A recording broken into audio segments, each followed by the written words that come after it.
The sacks weren't tied tight, just enough to keep them from seeing. Rough burlap, pulled low past their chins, knotted behind their necks with whatever string or twine the trader had on hand. One sack was smeared with dried blood. Another still smelled of whiskey. And there were 3 of them, 3 girls, all silent, all small, standing barefoot on the edge of Ephraim Bell's land with the wind catching the hem of their dirty skirts and the heat curling off the prairie in waves.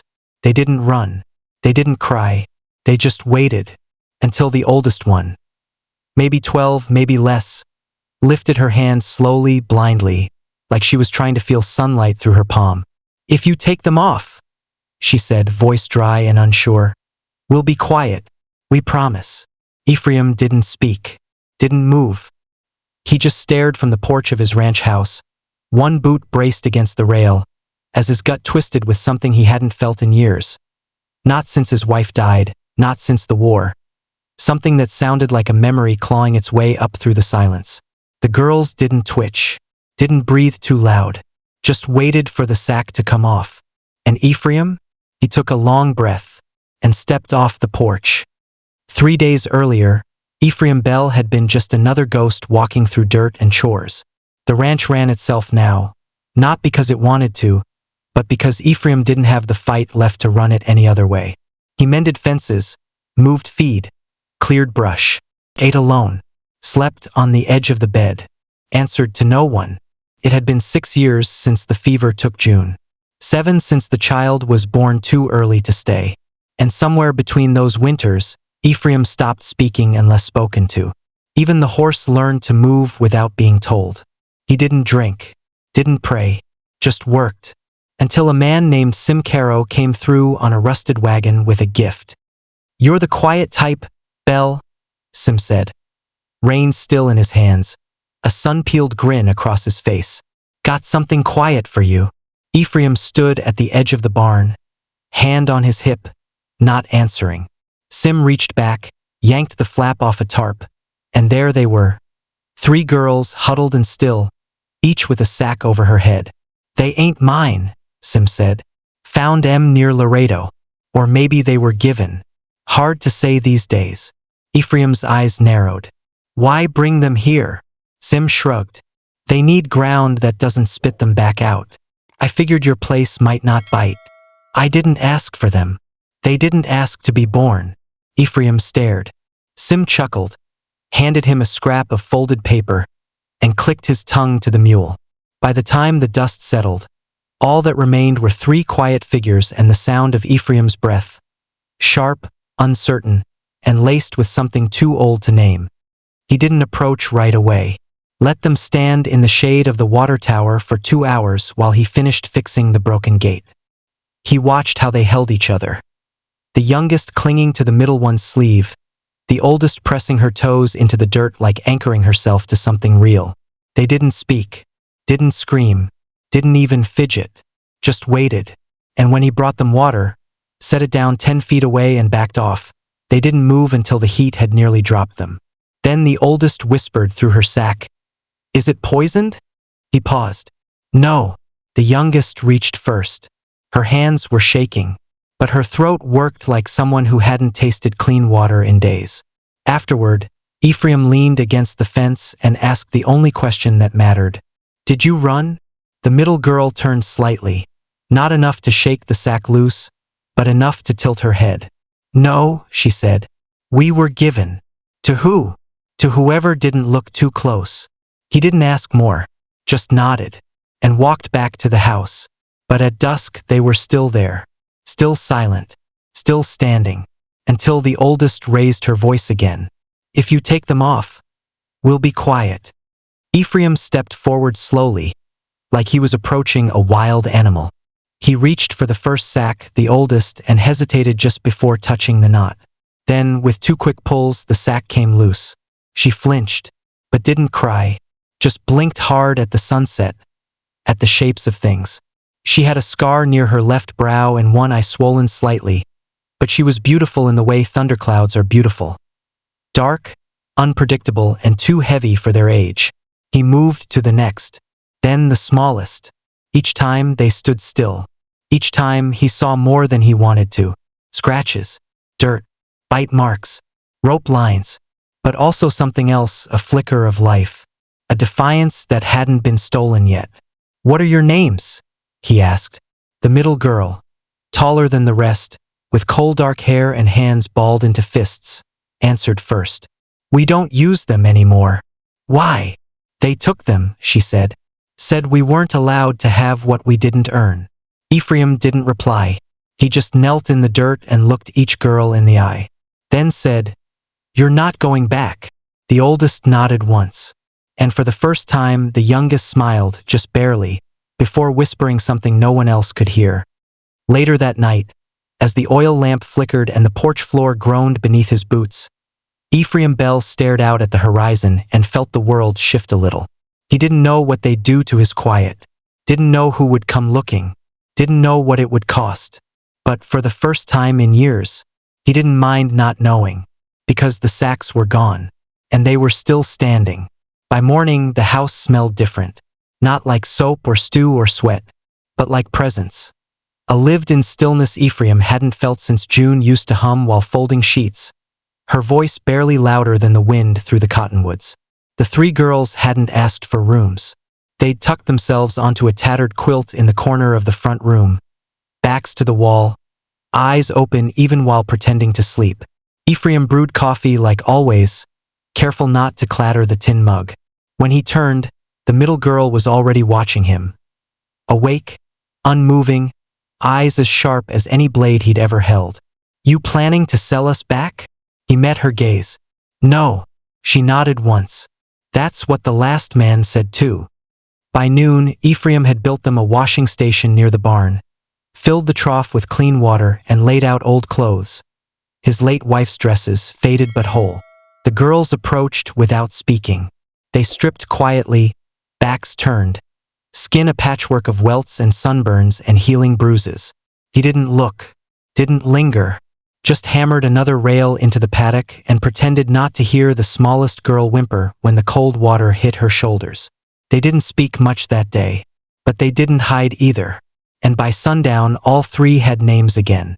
Not their old ones. Not the ones given by traders or men who never asked permission, but names they chose themselves. The youngest picked Petal, because she'd once seen a rose bloom in the dark and decided she could too. The middle one chose Joe, short and sharp like her temper. The oldest? She waited until night, then told Ephraim, soft as breath, "Call me Mira, because I need something to look toward." The next week passed like a long inhale. Ephraim showed them how to haul water from the stream, how to mend a fence, how to tell when the sky meant rain or just threat. They moved carefully at first. Mira never let Joe or Petal out of her sight. Joe refused to touch any tool made of rope, and Petal curled into the rafters when thunder rolled, trembling so hard the floorboards shook beneath her. Ephraim never asked what had been done, never pressed. He just left an extra quilt at the edge of their corner. Taught them how to use the old stovetop for beans. Let them be quiet when they needed to be. And slowly, the silence between them became something else. Not fear, but space. Room to heal. Room to exist. Then came Sunday. Ephraim hitched the mare to the cart, thinking of nothing more than salt, flour, maybe a new sharpening stone. But when he stepped outside, the three girls were already there, dressed in patched skirts, hair braided, eyes forward. "We're coming," Mira said. "You don't have to," Ephraim replied. Joe tilted her chin. "We do." He didn't argue, didn't mention how the last time they'd seen a town, someone had put a sack over their heads and told them they were goods, not girls. He just helped Petal up onto the seat and whistled to the mare. The ride was quiet, but not heavy, not anymore. Dry Hollow wasn't a big town, but it had eyes and mouths. The moment Ephraim's cart rolled past the blacksmith's, the whispering began. "Those Bells girls, weren't they?" "No, can't be. They look rough." But none of the girls flinched. Petal held Joe's hand. Joe walked a step behind Mira. And Mira? She stared back at the gawkers like she'd measured each of them already and found them lacking. Inside the general store, Ephraim noticed something strange. No one spoke to the girls, But no one stopped them either. The shopkeeper nodded to Mira, offered Joe a peppermint stick, slipped Petal a ribbon without a word. The sack, once their entire identity, had been replaced, not by charity, not by pity, but by presence. And presence was louder than rumor. On the ride home, Mira spoke without turning her head. Is it always going to be like this? The stairs. She nodded. For a while, Ephraim said, until they stop seeing what you were and start seeing what you are. And what are we? He thought a moment. Wildflowers, he said, blooming in dry places. Mira didn't smile, but she didn't argue either. That night, a rider came. Ephraim saw the dust trail just before sunset. A single man on a black gelding, coat long and hat low, riding with purpose. He left the girls inside and waited on the porch, shotgun resting against the rail. The man stopped 20 feet out, dismounted slowly. He didn't reach for his belt, didn't raise his voice, just looked up at Ephraim with a grin like wet stone. You got something belongs to me. Ephraim didn't blink. No, I don't. 3 little things. Weren't yours to keep. They're not things. The man chuckled. Let me speak to them. If they want to stay, I'll ride on. Ephraim's jaw worked once. Then, take off your belt. Leave your pistol with your horse. The man stared. You serious? Dead. The man hesitated, then unbuckled, stepped forward, empty-handed. Ephraim didn't call the girls. Didn't need to. Mira stepped out on her own. No sack, no shame, just fury carved into every line of her face. The man's grin faded. Mira! She didn't let him finish. You sold us. His mouth opened, closed. I didn't. You said we'd be dancers, then locked us in a freight car for 6 days. I paid for your keep. You paid to be a coward. Behind her, Joe stood in the doorway. Petal peeked from behind the curtain. The man tried again. I came to make things right. Mira stepped forward. If you ever come back, she said, voice low and steady, we won't be quiet. The man held her gaze a moment, then turned, mounted, and rode into the dusk. Ephraim stood still a long time after he was gone, then glanced at Mira. She didn't look back, just said, you can put the shotgun away now. And for the first time, he laughed. They came after dark, not like the first man, quiet, alone, full of bluster but not blood. This time it was 4, and they didn't knock. They came on horseback, coats long and faces hidden by dust and scarf. No names, no greetings, just the soft sound of reins being dropped and boots hitting dry dirt in the blackness outside the Bell Ranch. Inside, Petal stirred first. Then Joe, bolt upright, hand already on Myra's shoulder before the first knock hit the door. It wasn't loud, just 2 raps, measured, like a man who knew he didn't have to ask. Ephraim didn't light a lamp, didn't wake the girls. They were already standing behind him in the hallway, barefoot, eyes wide but unblinking. Stay here, he said, but they didn't answer. They just followed as far as the edge of the wall, waiting. Ephraim opened the door with the shotgun in one hand and a calm he didn't feel. The man on the porch was older, but not by much. Thin, silver at the temples, spurs rusted with use. His face didn't say stranger. It said collector. You Ephraim Bell? You're already standing on my porch, Ephraim replied. The man nodded. I came for the property you took. Ephraim didn't lower the shotgun. You'll need to be more specific. The man looked past him, toward the shadows inside. I know what Sim Caro left you. I buried what Sim left. The man's jaw twitched. They belonged to a man down near the Rio. Name's Flint Delcher. Paid good money for them. Then he got robbed. That's the only way that matters here. Behind him, Mira stepped forward. She wasn't trembling. She wasn't hiding. She was wearing one of June's old shawls and the boots Ephraim had resold for her last week, worn in and silent as dusk. I know him, she said. That man, Flint. He kept the key on a chain around his neck. The visitor blinked. Myra's voice didn't rise. It didn't need to. He locked us in a barn with boards over the windows. Said silence would keep us alive. Said if we spoke, we'd be found. And killed. Joe stepped out beside her. Then he beat Mira when she asked for water. Petal said nothing. Just stood behind them, hands tight to her sides. The man on the porch let out a slow breath. You know what'll happen if they stay? Yes, Ephraim said. They'll draw heat. I can take heat. They'll bring fire. Then I'll build a bigger well. The man didn't argue, but his silence changed, became sharp. You've got 3 days, he said at last. Then I can't stop what's coming. And he turned, mounted, rode out into the black. The air felt different that night. Still, waited. The kind of silence that only means a storm's coming. Joe sat on the edge of the barn roof, legs dangling, watching the moon. Petal curled up next to the stove, clutching the ribbon she'd gotten from the Dry Hollow store. Mira stood in the doorway of Ephraim's study, arms crossed. He wasn't bluffing. No, Ephraim said. Then why'd you let him ride out? Because you don't start a fire when the wind's not blowing your way. She exhaled, moved closer. What if they come before the 3 days? Then we stay ready. And if they burn it down?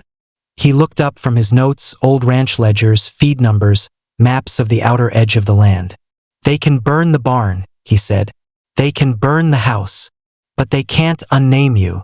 Myra's lip quivered. Just a little, then steadied. She nodded and stepped back into the dark. The next day, Ephraim rode to town. He didn't say why, didn't promise anything. But when he returned, he carried 3 things. A new bolt-action rifle, a spool of telegraph wire, and a handwritten note from Sheriff Langley that read, You keep them girls safe, and I'll keep the law blind. Mira read it twice, then burned it. I don't need pity, she said. It's not pity, Ephraim replied. It's permission. From who? From a world that's been too quiet for too long. That night, Mira didn't sleep. Neither did Ephraim. They sat outside with the rifle propped between them, eyes on the southern horizon. Wind whispered. Coyotes yipped far off. And somewhere in the darkness, a rider circled without coming close. But they didn't strike. Not yet. Mira glanced at Ephraim's hands. Rough, wide, not soft like a preacher's. What made you say yes? She asked. He didn't answer right away, just adjusted the rifle slightly, making sure the barrel pointed true. I lost a daughter once, he said finally. She never got to speak, never had a name. Mira waited. He didn't go on. He didn't need to. She just leaned her shoulder slightly against his. Not close, just enough to remind him he wasn't the only one who had lost something. But maybe not everything. Not anymore. They came on the second night. Not 4, not 5, but 9 riders, painted horses, oil lamp eyes, rifles resting across saddles like grim promises, and no one speaking. Mira saw them first, the silhouettes against the moonlight as they crested the south ridge, and whispered one word. Now. Ephraim was already at the window, shotgun loaded, jaw clenched tight. He didn't curse, didn't panic. He just nodded to Joe and Petal, who were already gathering the oil lanterns and slipping behind the false wall they'd helped him build 2 days before. A space barely big enough to crouch in, hidden between the root cellar and the barn's north wall. Only if I say, he told them. Not a breath until then. Petal hugged his leg, only for a second, then vanished into the dark. Joe followed. No tears, only fire behind her eyes. Mira stayed, refused to go. This is my line too, she said. Ephraim didn't argue, just handed her the second rifle. Loaded. The riders dismounted like shadows with spurs. A lead man stepped forward, wide-brimmed hat, long duster, a mouth too full of teeth for someone that quiet. Bell, he called, voice smooth and mean. We come for what's ours. Ephraim stood tall in the doorframe. They're not yours. Paid good money. You bought silence, not souls. The man tilted his head. I got 10 hands on my side. I've got something stronger. Yeah? What's that? Ephraim glanced back at Mira. Standing steady behind him, rifle held firm, face lit by the lantern's golden edge. Then he looked back. People with nothing left to lose. The standoff cracked open slow. Not with bullets, but with breath. The riders waited for a signal, a twitch of the eye, a raised hand, any excuse to open fire. But the man in the hat just watched. Watched Mira. Watched Ephraim. Watched the barn. Not knowing Joe and Petal were inside, holding each other's hands like rosary beads. "I heard about you," the lead man said finally. "Wife died. Child too." Ephraim said nothing. "You're carrying ghosts." Still no reply. "So why risk the land you bled for? For 3 girls you didn't sire." This time Ephraim answered. "Because no one else did." The man chuckled. "That's sweet. Noble even. But it doesn't keep your house from burning." "No," Ephraim said. "But it keeps my soul from rotting." And then Mira stepped forward. One step. One breath. She raised her rifle just enough. "You said we weren't worth names," she called out. "But here we are. Speaking. Standing. Alive." The man's grin faded. "You want war?" "No," she said. "I want you to hear this." She stepped closer. Enough for the firelight to reach her face. Enough to show the scar beneath her eye. The burn on her collarbone. The girl who had once trembled under a sack of burlap now spoke like a woman who'd memorized the sound of her own name. "I'm not property," she said. "I'm not shame. I'm not something you can resell when the season changes. You think anyone cares?" "No," she said. "I know they don't." And then, "But I care." She chambered around, slow and deliberate. "And you should care that I do." The silence that followed was heavy. Real. One of the riders shifted in his saddle. Another spat into the dirt and muttered something low. But the lead man? He stared for a long time, then looked past Mira at Ephraim, as if trying to read what kind of man would give his house, his land, his blood for 3 broken girls. He found no answer, so he made one up. "Burn for him then," he said, turned his horse, and rode. The others followed, slow, unsure, like men unsure of what they'd just seen. No shots, no fire, just hoofbeats fading into the canyon. And the kind of silence Ephraim hadn't felt since the day he buried his daughter. But this silence was earned. Later, after the girls crawled from the cellar, after the rifles were put away, Mira found Ephraim sitting on the porch, hat in hand, eyes low. "You shouldn't have stood between us and that," she said. He looked up. "You shouldn't have had to." She sat beside him. "Closed this time." "Why didn't they shoot?" "Because you weren't afraid." She didn't speak for a moment. Then she asked, "What if they come back?" He turned to her. "They'll find us still standing." She looked down. At her hands. At her boots. At the dirt beneath them. The same dirt that once held her like a grave. Not anymore. Now it held her like a place to begin. "You think we changed you?" she asked. He nodded. "Not in the way you think." "How then?" He smiled. A small one, hard-earned. The kind that doesn't show up in a man like him unless it's been carved by truth. "You didn't make me softer," he said. "You made me braver." And for the first time, Mira cried. Not from pain. Not from loss. But from being seen. Years passed slow and quiet, the way only the prairie understands. Fences aged. Boots wore thin. And the porch where Ephraim Bell once stood alone became a place of voices, laughter, and dry corn husks fluttering from the rafters. The barn never burned. The riders never came back. And the sacks, those coarse, filthy things that once defined the girls more than their own names, were never spoken of again. They weren't burned. They weren't buried. They were simply gone, like a sickness that finally left the body. Mira grew taller, shoulders strong and straight. She could drive a wagon through fog, shoot cleaner than any ranch hand, and repair a splintered post with one nail and no complaint. But she didn't rush to leave. She stayed. Joe, stubborn and sharp-tongued, began trading with the dry, hollow merchants herself, holding her chin high despite the stares. She wore a knife on her belt and made the boys nervous, and sometimes that was enough. Petal never lost her softness, but she stopped flinching when doors slammed. She learned to milk the goats, plant beans, whistle like a meadowlark. And one spring morning, she woke Ephraim with a note scrawled in charcoal. "Mr. Bell, I want to learn letters." She did. All of them. No one ever officially adopted anyone. There weren't papers. No courtmen. No judge in a black robe to stamp their family into something legal.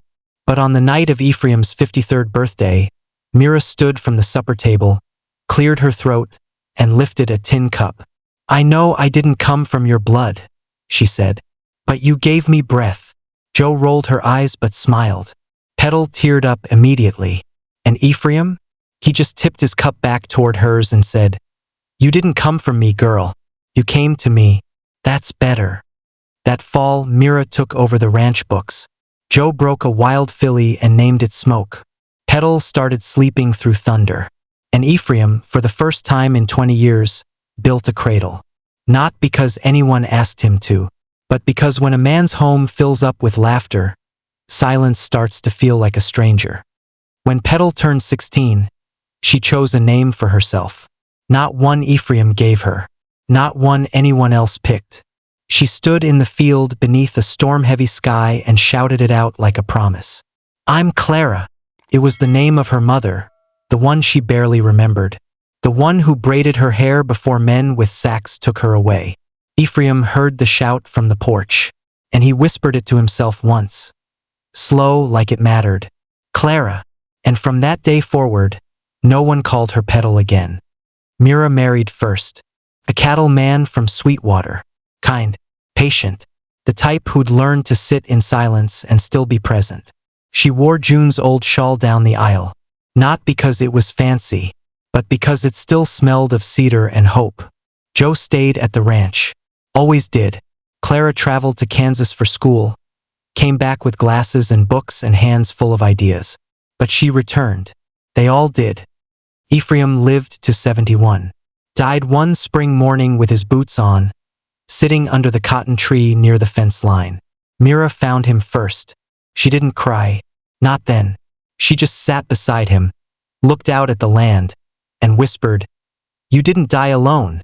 He'd once feared silence more than death. Now it wrapped around him like peace. They buried him next to June. No preacher. No marker. Just a worn saddle hung on a fence post and a few words carved into driftwood by Clara's hand. "He let us speak." That was enough. Years later, children grew up on the Bell land. Children who never wore sacks, never flinched at shouts. Children who learned how to plant and mend and name themselves before anyone else tried to. And when one of them asked Auntie Joe why people in town always stared at Mira like she was something from a legend, Joe smiled. "It's not because she's tough," she said. "It's because they once tried to silence her. And she got louder." One summer, Clara wrote a book. She called it 3 Sacks and a Porch Light. She didn't write it for money. She wrote it so no girl would ever again believe her silence was a favor to the world. It wasn't. It never was. And in that book, there was a line, just one, about the night everything changed. We told him we'd be quiet if he took them off. But he didn't want our quiet. He wanted our names. And so the porch stayed warm. The land stayed kind. And every spring, new boots stepped onto the dust Ephraim once walked. Not looking for silence, but for voices worth listening to. And every now and then, someone would point to the barn and say, "That's where it happened." They wouldn't say what. They didn't have to, because the porch light still burned. And the sacks never came back.